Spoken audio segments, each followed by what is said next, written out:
சம்பந்த ஞானம்.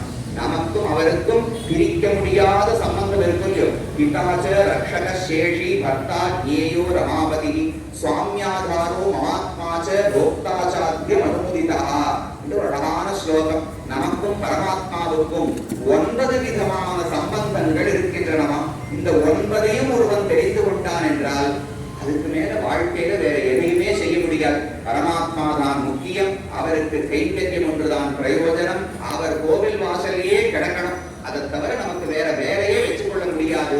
அந்த அளவுக்கு பகவானுக்கும் நமக்கும் நெருக்கமான தொடர்பு. முதல்ல சொல்றார் பிதா, பகவான் தான் தந்தை. நம்மை படைத்து இந்த உடலை கொடுத்து இந்த ஆத்மாவுக்கு ஞானத்தை கொடுத்து இந்த நிலைக்கு ஆக்கினவர் பகவான் தானே. ஏன்னா இந்த தாய் தந்தையரும் இந்த பிறவிக்கு மட்டும் தாய் தந்தையர்னு ஒருத்தர் சொல்றோம். போன பிறவிக்கு வேறு தாய் தந்தையர், அடுத்த பிறவிக்கு வேறு தாய் தந்தையர்.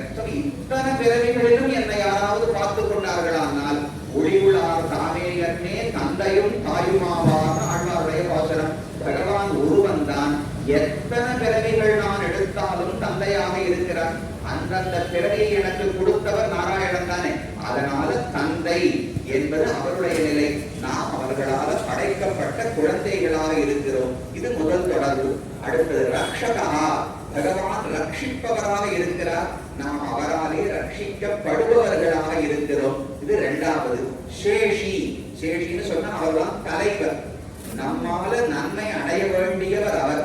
நாம் தொண்டர்கள். நம்மால் முடிந்தவரை உழைத்து உழைத்து பகவானுக்கு ஒரு மகிழ்ச்சி ஏற்படுத்த வேண்டும். இதுதான் நம்முடைய கடமை. அப்ப நாம தொண்டர்கள், அவன் தலைவன். இது மூன்றாவது உறவு.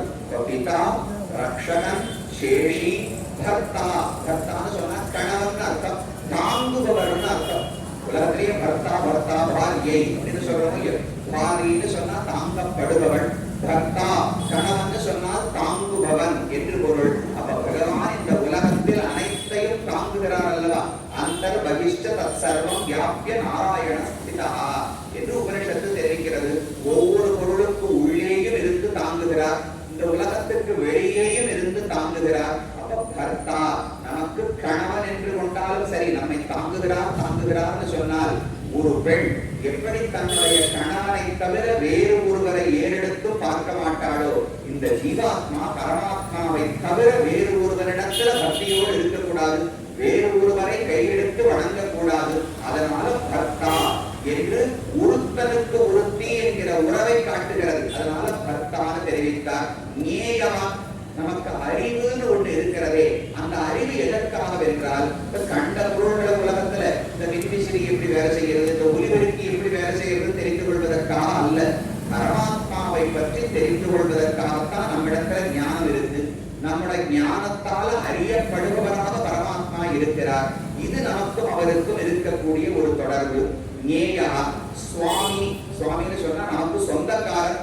நம்மளை எப்படி வேணுமோ அவரை பயன்படுத்திக்கலாம். சொந்தக்காரர்னு சொன்னால் இப்ப இந்த இருக்கும் இந்த காகிதம் பறக்காம இருக்கிறதுக்காக வச்சிருக்கா, இது இங்க வேணா அடியன் வைக்கலாம், இல்லாட்டா எடுத்து இங்க வைக்கலாம், இல்லாட்டா எடுத்து இங்க வைக்கலாம். இதால என்ன கேள்வி கேட்க முடியாது. அடியனுடைய சொத்துன்னு சொன்னால் அடியன் எப்படி வேணுமோ அதை பயன்படுத்திக் கொள்ளலாம் அல்லவா. அதை போல பகவான் நம்மை எப்படி வேண்டுமோ பயன்படுத்திக் கொள்ளலாம். அவர் வைத்த இடத்தில் இருந்து கைங்கரியம் செய்வது நம்முடைய கடமை. பரதனை பார்த்து நீ நாட்டில இருந்து கைங்கரியம் பண்ணுன்னு சொன்னார், சரின்னு சொன்னார் இல்லையா பரதன். நீ காட்டுக்கு வான்னு சொல்லியிருந்தா சரின்னு அதற்கும் ஒப்புக்கொண்டிருக்க போகிறார். அப்ப அதற்கு சுவாமி, அவர் சொந்தக்காரர், நாம் அவருக்கு உடைமையாக இருக்கிறோம். இது அடுத்த தொடர்பு அவரோடு இருக்கக்கூடியது. ஆதாரா, நம்மை தாங்கக்கூடியவர், நம்மை வாழ வைக்கக்கூடியவர். மகா ஆத்மாச்ச, நமக்கு அந்தர்யாமியாக இருந்து நம்மை இயக்கக்கூடியவர்.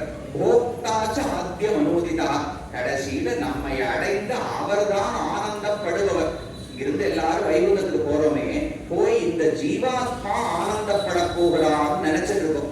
ஆனா உண்மை என்ன தெரியுமா, இத்தனை நாட்களாக நம்மை குழந்தையை இழந்து தந்தையான பகவான் தான் அதிகமா வருத்தப்பட்டிருக்கார்.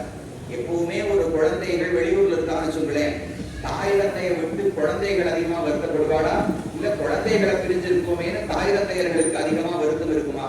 கண்டிப்பா பெற்றோருக்கு தான் இருக்கும். அப்ப ஏதோ தீபாவளி ஒரு பொங்கல்னு குழந்தைகள் வீட்டுக்கு வந்தா தாய் தந்தையருக்குத்தானே அதுல ஆனந்தம் அதிகமா இருக்கும். அத போல இந்த ஜீவாத்மா இங்கிருந்து கடைசியில முக்தியை சென்று அடையும் பொழுது நாம் பகவானை அடைந்து ஆனந்தப்படுகிறாரானால் அவர்தான் ஆனந்தப்படுகிறார். அவருக்கு ஆனந்தத்தை கொடுப்பதற்காகத்தான் நாம் இங்கிருந்து அங்கு செல்லுகிறோம். அப்ப போக்தா ஆனந்தத்தை பெறுபவராக பகவான் இருக்கிறார். அவருக்கு ஆனந்தத்தை கொடுக்கும் நிலையில் நாம் இருக்கிறோம். இதுதான்